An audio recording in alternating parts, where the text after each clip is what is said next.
Reading with your kids. Hola, niha, konnichiwa, assalamu alaikum, shalom, mahaba, moni moli wanji, namaste, jambo, bienvenidos. Hi, my name is Jedley, and this is the Reading with Your Kids podcast. We are coming to you from the beautiful neighborhood of Reedville in the southwest corner of Boston, Massachusetts. We are so delighted and so very honored that you're joining us in our mission to help families grow closer through reading. Please be sure to subscribe to the show in the iHeartRadio app, on Spotify, Apple Podcasts, Amazon Music, Audible, wherever you find your podcast. We have two wonderful guests for you today. A little bit later on, Dr. Colleen Kelley will be here to celebrate her Kids Chemical Solution series. But first, we'll be meeting Vickie G Rodgers, the author of Ms. Ruby and the Gigi Squad. Before our guests join us, we want to encourage you to connect with us on social media. So many different ways to do that. Facebook.com/readingwithyourkids. At Reading With Your Kids on Instagram. At Jedley Magic on Twitter. Check out our great Pinterest page, Reading With Your Kids. You can also go to readingwithyourkids.com. Sign up for our free newsletter. Let us know what we're doing right. Let us know what we could do better. Let us know who we should have on the show. You can do that all from readingwithyourkids.com. Join us right now from the wonderful state of Illinois. Our guest today is here to celebrate her debut picture book. Please welcome to the show the author of Miss Ruby and the Gigi Squad, Vickie G Rodgers. Hey, Vickie, how are you? Hello there. How are you? I'm wonderful. I'm so happy that you're on the show. I understand that Miss Ruby and the Gigi Squad, one of the things it celebrates is intergenerational friendships. Am I right? It absolutely does. That's the whole mission of the book. Yeah. So tell us about the book. Okay. So the book originated from, I am a retired registered nurse. I just retired from teaching nursing, for many years. And I did clinicals at a local long-term care community and met a lady who was at the time 88 years old. She was a former World War II nurse cadet. She was just the most interesting lady, but did not have any family close by, anybody to visit. And she and I became what she calls me her BFF. So we're BFFs, best friends forever. But she started then telling me how much she loved children. She had formerly been a Sunday school teacher, but had never, there were no children around. And so I thought I would look at my own grandchildren, who at the time were two boys that were 5, an 8-year-old and a 12-year-old. And I started bringing them to visit her. And I just watched the sunshine that they brought to her and the joy. But prior to bringing them, I had looked for a children's book on like what to expect when you go to a nursing home, because it's a little bit different than just going next door to visit someone. And I wanted them to be prepared, and I couldn't find anything, especially from a positive perspective, but I found nothing that would prepare them to go to the nursing home. So when I retired in December of last year, it was on my heart to do. And, I connected with a young lady, local author, Sarah Kate Fry, and she had self-published her own children's book. And so after talking to her and realizing that there were resources out there for me, I connected with her author group, and she served as my mentor.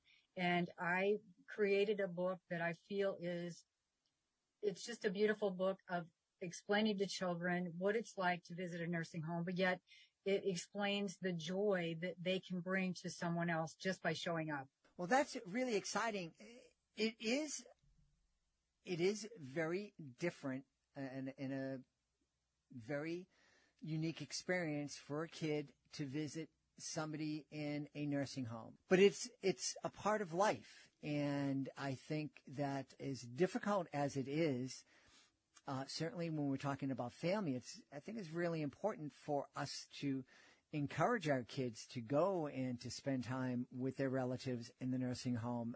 And it's the lesson for my grandchildren the biggest lesson has been that they realize that just by showing up, just by walking in the door and saying hello, maybe a hug, they have made someone's day. And that for them, I think that was a really valuable lesson to learn.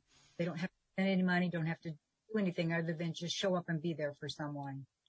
I think that that's a real important message. I also think it's really empowering for kids, especially a kid who may not feel, they might not be the great athlete. They're not the great dancer. They don't do great at school. They kind of struggle. And we know lots of kids that, life is just hard. You don't need to be an athlete. You don't need to be the great dancer. You don't need to be an all-A student. You are special just the way you are, and you are going to change somebody's life. Absolutely. Interestingly, one of the things that I found when I was writing this book, doing research and things like that, was the amount of research that's out there for children that are suffering from depression and maybe feeling bullied at school, the difference that one older adult friend could make for them. I looked on TED Talks, and I found a lady, she did a TED Talk multiple years before my book was written, and I listened to her TED Talk, and it's almost as if she was doing a TED Talk on my book prior to me writing it. It was very interesting. But anyway, Anjali Patel is her name. But anyway, she addresses that in her TED Talk, that children, how much an older adult can make difference they can make for a child, to have just one older adult to be in their life. Yeah. That's really fascinating. We've talked a lot here on the podcast. One of the things that I've noticed a lot, my beautiful wife is originally from Puerto Rico, and we've done a fair amount of traveling in Latin America. And one of the things that I love about Latin culture is that they really do celebrate the intergenerational friendships. And it's very typical to go to an event, and there are grandparents and parents and kids and teenagers. Oh my goodness, teenagers doing stuff with their parents. You just don't see a lot of that going on here in the States. I think those intergenerational friendships are so important. So great to be able to, I've talked about my grandmother here on the show. It's so great to, be able to hang with my grandmother. You're absolutely right. You're absolutely right. And I think it seems like in today's times, we keep our children so busy doing their own thing, sports, school, activities. They stay so busy that we don't give them the opportunity to have that feeling of what it feels like in your heart to do something for someone else. And that's kind of what I feel like my book is promoting. It's promoting children to befriend an older adult. The back section has two different kindness projects that they could do. Yeah. Has Miss Ruby had a chance to see the book, and what does she think? She has. And she was not doing very well for a while, and I kept telling her, just hang in there. We got this book coming in. Yes, the first day that I paid for a sample so I could get it in my hand, and I was able to take it straight to the nursing home and show it to her. And her requirements were for the book when we first started talking about it, because she's helped me all along. She's helped me look at the illustration. She's read the manuscript, and she's just been really on board. As the illustrations come in, I would copy them in color and put them on her door of her room. And when she was first able to read the book, she was just delighted with it. Her character in the book, which she said, make me look good. So we did. It's the cutest little character in the book. And then the other thing she asked for was to make sure that my youngest grandson's dimples were in the book. So his little character has all the dimples. And yeah, she has sent several copies to extended family that live out of state, and we've been able to do that. And she just loves the book. Yeah. I've mentioned on the show before, if anybody out there is listening and wondering, will my kid really like having an older friend, and how important is it for my kid to know that they can help somebody else? I do a thing in my educational magic show where I ask kids to think about something that they're grateful for, and I'm going to come back and ask what it is. And I've been surprised at how many times kids have said that they are grateful that they're able to help somebody else. Exactly. And that's that feel-good feeling that we need to be allowing our children to have more of. Mm-hmm. So now that you've become a published author, and, you told us that was one of the things you had on your bucket list, how does it feel? Is this something have you caught the author bug, or do you plan on writing more books? It was probably, I tell people it was 7 months of intense labor. I had no idea what I did not know about writing a children's book. It was a tremendous amount of work, detail by detail by detail. But when I first got that book in my hand and I opened that box, it was like you gave birth to something. It was just the most rewarding feeling ever. Well, where can people go to find out more about Miss Ruby and the Gigi Squad and find out more about you? It is available on Amazon, and it's Miss MS Ruby and the Gigi Squad, Gigi Squad. And it's available on Amazon. It's available on Books A Million, Barnes & Noble. I also have a web page that is Vickie Rodgers, and it's Vickie, Vickie, Rodgers, RODGERS.com. The book has a Facebook page, and it's Miss Ruby and the Gigi Squad. And I chronicled on this Facebook page the process of writing the book. So I essentially took people along for the ride with me from the beginning all the way through every detail as I wrote the book. So that is chronicled on my Facebook page, Miss Ruby and the Gigi Squad. Awesome. Well, we've had a wonderful time speaking about the joy of intergenerational friendships and how empowering it can be to let our kids know that just being themselves can really make a difference in somebody's life. We've been talking with the author of Ms. Ruby and the Gigi Squad, Vickie G Rodgers. Hey, Vickie, thank you so much for being with us. Thank you so very much. I appreciate this opportunity to share my mission. We hope you enjoyed our conversation with Vickie G Rodgers. In a moment, we're going to be meeting Dr. Colleen Kelley. But before we do, if you're an author of a fantastic children's book, we would love to help you celebrate that book and let the world know all about it. It's so difficult during normal circumstances. During the best of times, it's a real challenge to promote your book and let the world know all about it. During these difficult times, it's even more challenging. We want to be able to help you. There are so many ways the Reading with Your Kids podcast can help you celebrate your book. You can be a guest on the podcast. Being a guest, it's fun. It's easy. It gives you the chance to tell the world about your book in a long-form conversation. You can also submit your book to our Certified Great Read panel. If our panel believes that your book is worthy of 4 or 5 out of 5 stars, it becomes a Certified Great Read, and with that status comes a number of really powerful tools that can let parents know that your book is worthy of their consideration. And we have an amazing monthly promotion program that will celebrate your book through commercials on the podcast, through messages to our 67,000 plus social media followers, and also will display your book on our nationwide network of digital pedestrian billboards. You can learn all about these services and more by going to our website, readingwithyourkids.com. Clicking on the author's Click Here button at the top of the page and scrolling on down to the various services. Join us right now from Tucson and Arizona. Our guest today is here to talk about not only her Kids Chemical Solutions comic book series, but also talking about civil rights. Here is Colleen Kelley. Hey, Colleen, how are you? Hey, Jed, I'm great. Thank you so much for having me this morning on your show. I'm excited to learn about the Kids Chemical Solution series, but I want to start by something that you just mentioned before we started recording. Sure. You believe that we have a civil right to know and understand chemistry. Did I get that right? Yeah, 100%. Yeah, I think that when I teach my chemistry classes to my 100 level freshman chemistry students at the University of Arizona, I teach them how to read labels. I teach them how to discern between ibuprofen and aspirin. And that's all chemistry. And I feel like not only is it at the consumer level that it's a civil right to be able to understand a label or understand a warning that might come out, to understand the science of medicine, to understand the science of even beauty, hair products. But even deeper than that, an understanding of chemistry opens the doors for all kinds of careers that are otherwise inaccessible to thousands of students. So I feel like these students are thwarted from these higher paying jobs, and that's a civil rights discussion that we need to have.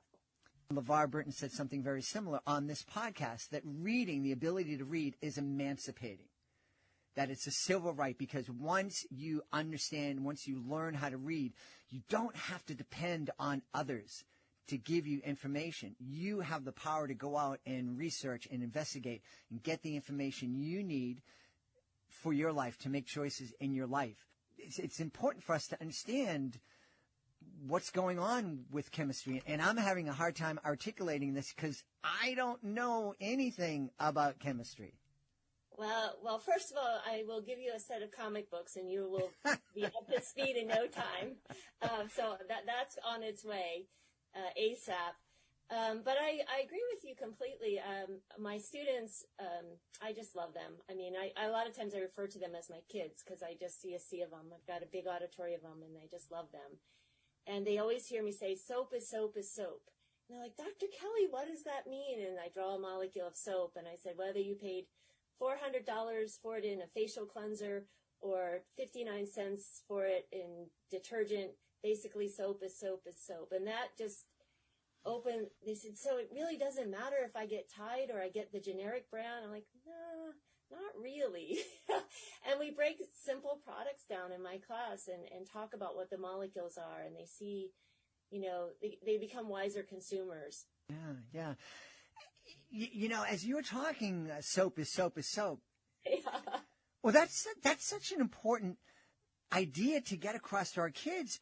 And, we talk about the fact that, every message that your kid is exposed to, that your kid consumes, was created by somebody with an intention, either because they wanted your kids to think a certain way, to feel a certain way, to do a certain thing, to buy something.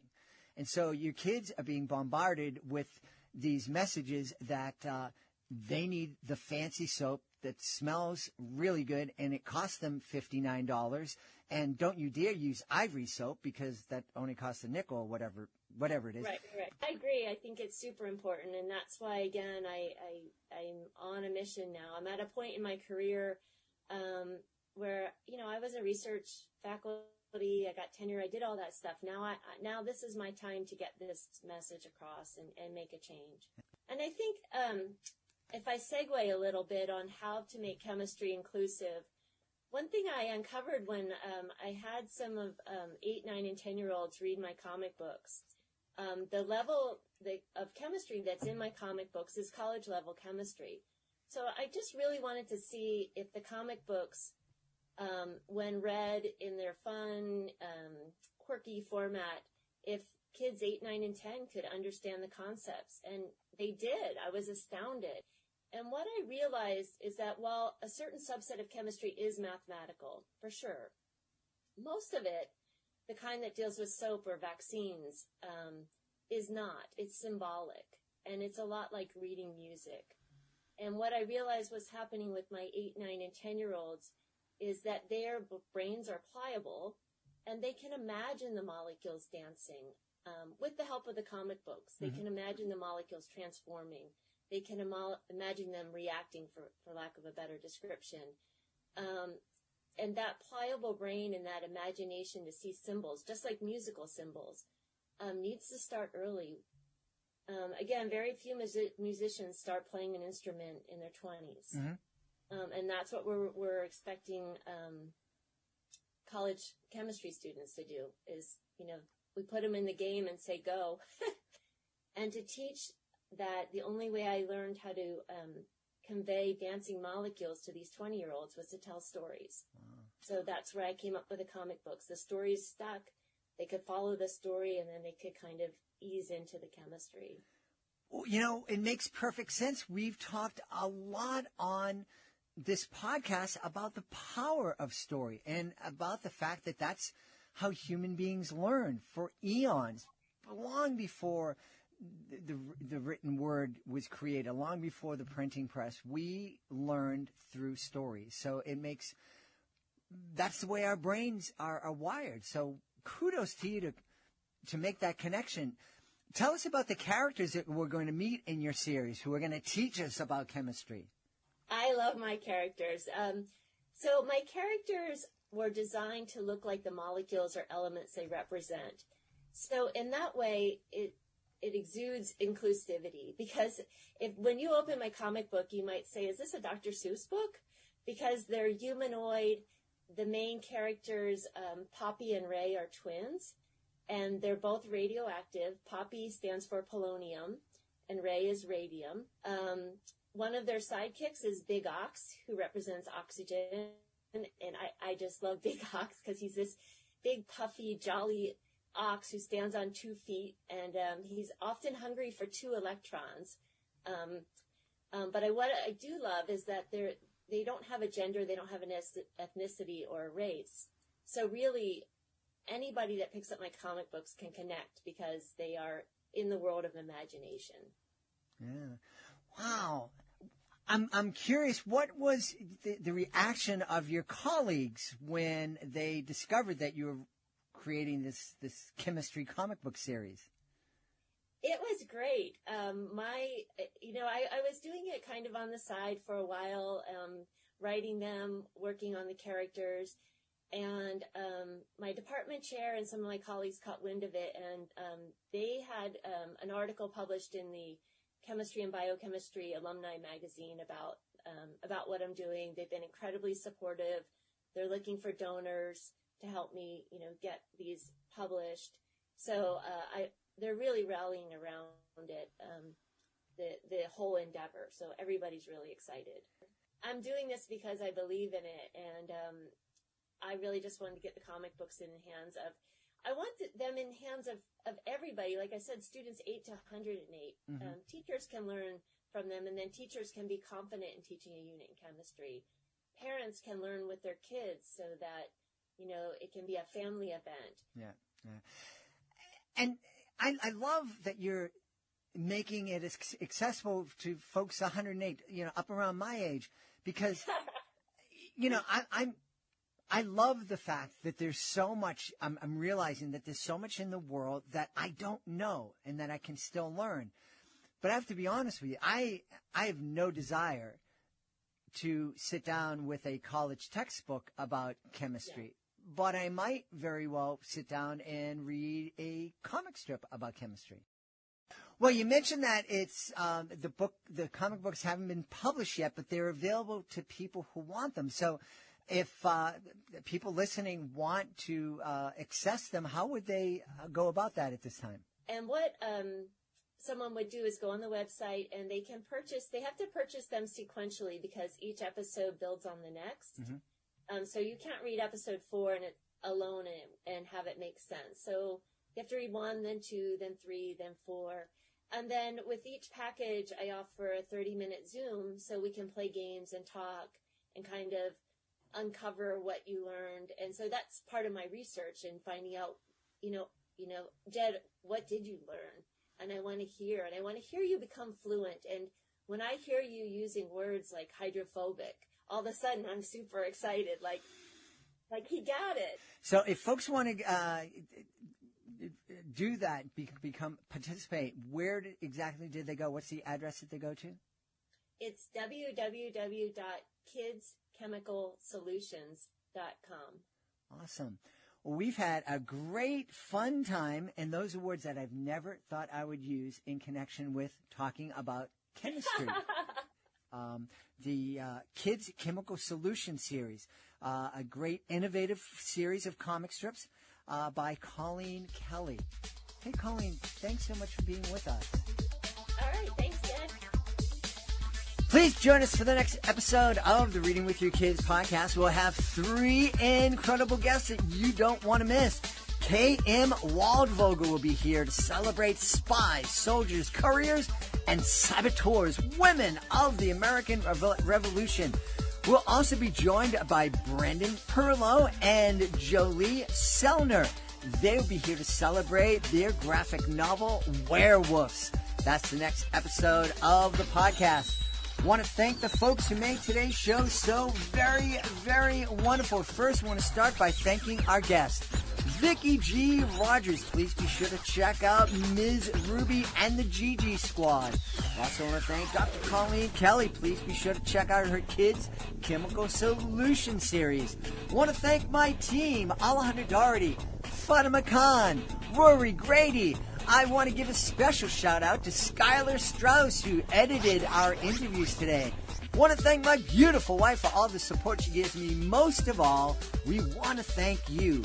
Thank you so much for taking the time to join us today. And as always, thank you so very much for taking the time to make the world a better place by reading with your kids. I'll be looking for you in the next edition of the Reading with Your Kids podcast.